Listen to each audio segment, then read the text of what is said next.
Hey, Dr. Latz. So I'm not very good at typing and I'm somewhat slow when I type and I'm very busy.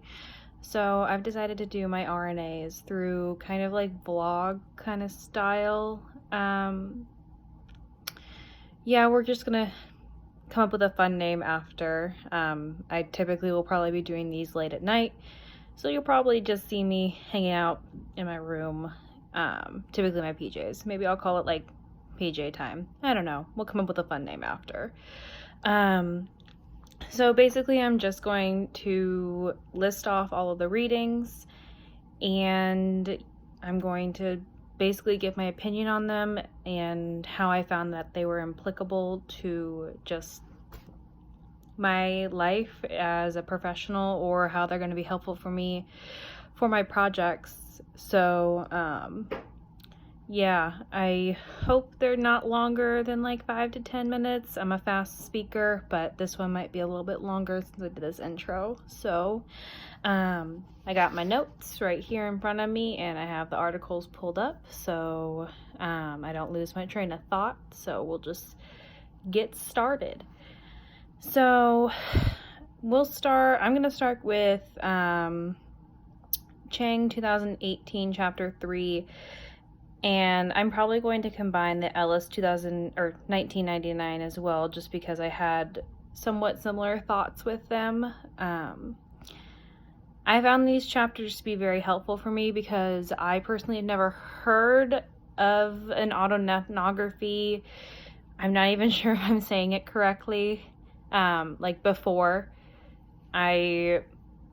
all of my research up till now has been very scientific based, very based in like heavy research, whether through my own or through literature reviews.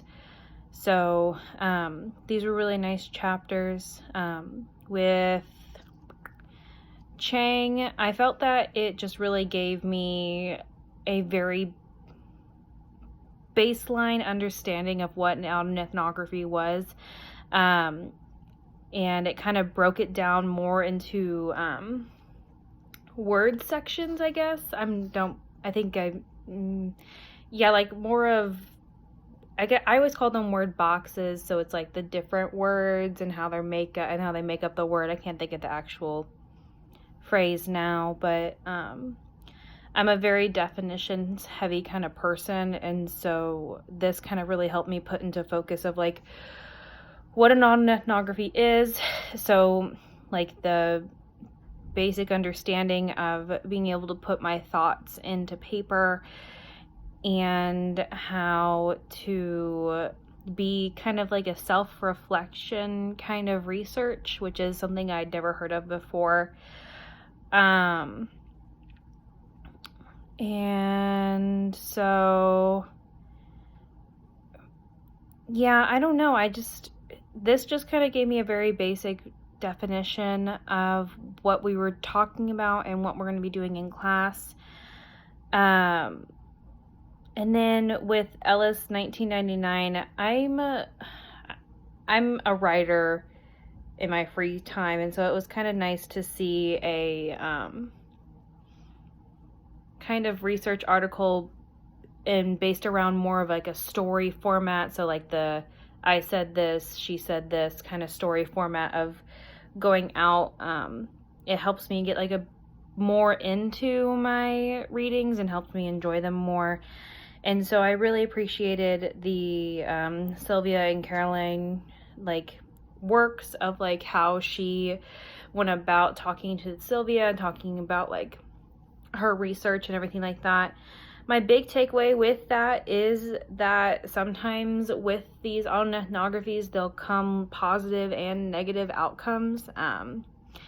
For me personally, I'm probably going to focus on my really rough time from my sophomore to my senior year right after my breakup. And so I know that with that is probably going to come some negative outcomes, whether it just be me trying to relive some of those not so ideal situations or just kind of bringing up old memories that I'd never really wanted to think about again. I'm not a very reflective person just because I like to move on from things.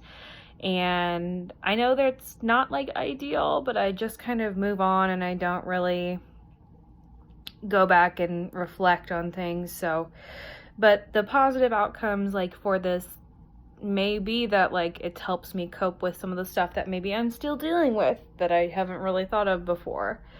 And so yeah, it was kind of just a different way. It's just a different way of researching that I'm not really used to. And so I'm not 100% sure on how easy it is going to be for me to start the autoethnography, but I think this kind of showed me that it's okay to have positive and negative kind of stuff come from this because it may help in the end.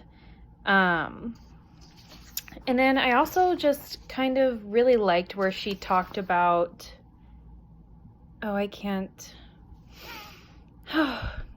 just the whole interaction between her and Sylvia at the beginning.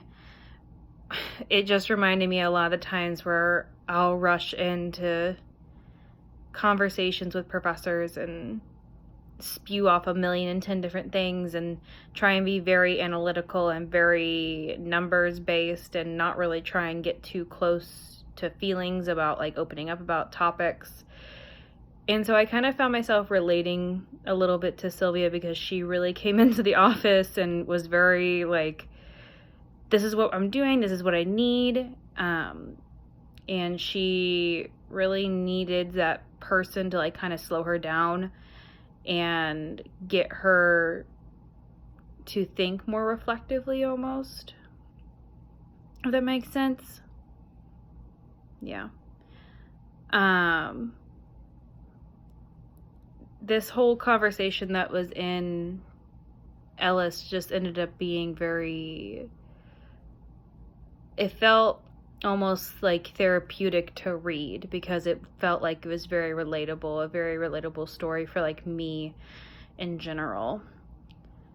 So yeah, this is already 7 minutes, so I apologize already, but let's go ahead. I'll move on to, let me see.